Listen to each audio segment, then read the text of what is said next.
un coup d'État nazi que cette population criméenne qui était plus dans cet espace culturel russe et soumise à cette propagande, eh bien, elle s'est soulevée contre un ennemi imaginaire en disant on va défendre la péninsule et on appelle finalement Vladimir Poutine à l'aide.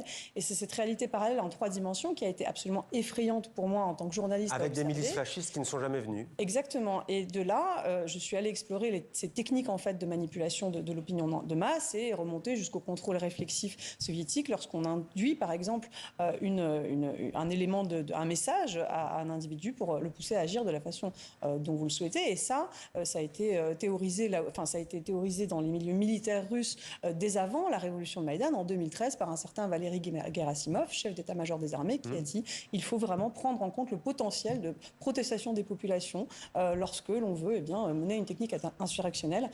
Et ce sont des techniques qui sont aujourd'hui effectivement employées par Vladimir Poutine, plus seulement dans le monde russe entre guillemets, mais aussi à l'extérieur. Et on va en parler dans le monde plus généralement. David Collomb, le 24 février donc 2022, la Russie engage sa puissance militaire dans la plus grande opération terrestre depuis 1945 sur le sol européen.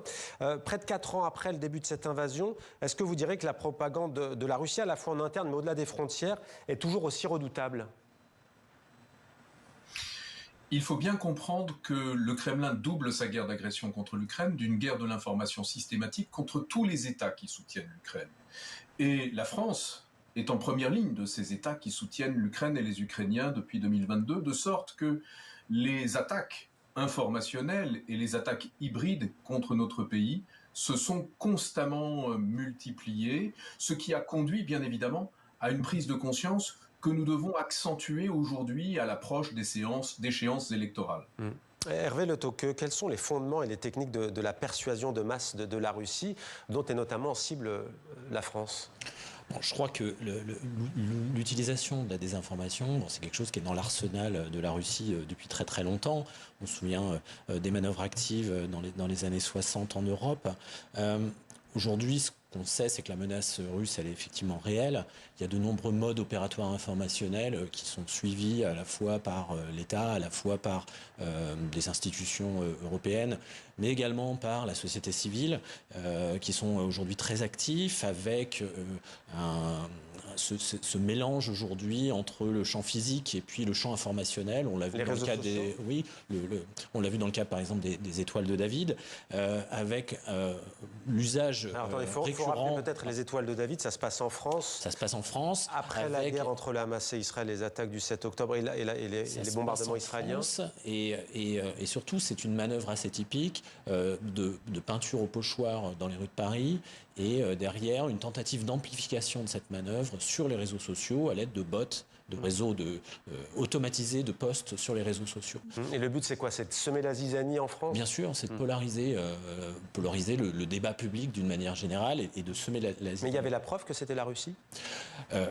En source ouverte, il a été documenté qu'effectivement, c'était des individus qui venaient d'un pays étranger sur instruction et contre rémunération. Source ouverte, vous avez dit OSINT, O-S-I-N-T. Vous travaillez beaucoup sur ces questions. Qu'est-ce que ça a changé par rapport justement à la propagande ancienne de l'Union soviétique et post-soviétique ?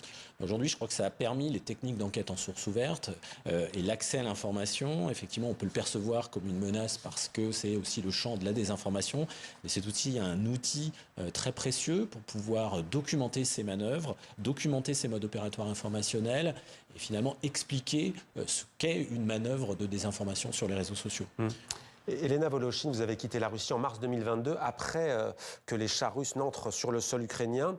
J'allais vous dire, est-ce que cette guerre informationnelle a débuté avant ? Vous l'avez déjà dit, vous avez déjà répondu. Mais on a le sentiment que Vladimir Poutine, quoi qu'on pense de lui, ne dit pas que des bêtises et des réalités. Il sait à qui il s'adresse, il pèse ses mots. Il y a une manière très intelligente de s'adresser au monde, de le désoccidentaliser d'une certaine manière. Oui, bien sûr, mais non seulement... alors, il sait à qui il s'adresse, je dirais oui, non, parce que quand on l'écoute dans le texte, il dit quand même des choses complètement ahurissantes. Il a toujours tendance à répéter la même chose. Et je pense que Vladimir Poutine, dans ses discours, n'a plus aucun souci lorsqu'il parle de falsificateurs de l'histoire, lorsqu'il parle de nazis. Il n'a plus aucun souci d'être entendu, en fait, par les dirigeants occidentaux, si ce n'est lorsqu'il flatte un Donald Trump en disant « Oui, t'es un vrai mec parce que tu t'es relevé quand tu t'es fait tirer dessus et t'as continué ta campagne. » Bon, mais pour Vladimir Poutine, ça s'arrête là.